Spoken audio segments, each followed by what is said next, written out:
और शुरुआत भोपाल से आ रही अहम खबर के साथ, जहां सियासी उथल पुथल के बीच कमलनाथ काबीना की अहम मीटिंग कल होने वाली है। कल 11 बजे मंत्रालय में ये मीटिंग होगी और आज कांग्रेस लेजिस्लेचर पार्टी की मीटिंग है। वज़ीर आला कमलनाथ की रिहाइशगाह पर यह मीटिंग शाम 7 बजे मुनक्किद की जाएगी। तो लगातार हम आपको बता रहे हैं कि किस तरह से मध्य प्रदेश जो सियासी हालात हैं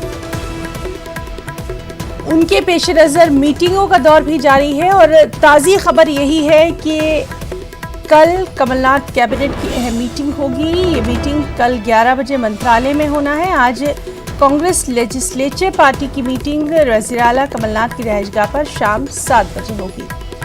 तो लगातार चाहे बीजेपी की बात कर लें या कांग्रेस की बात कर लें, दोनों ही पार्टियों की मीटिंग का दौर भी जारी है और आगे की हिकमत अमली जो है वो तय की जा रही है।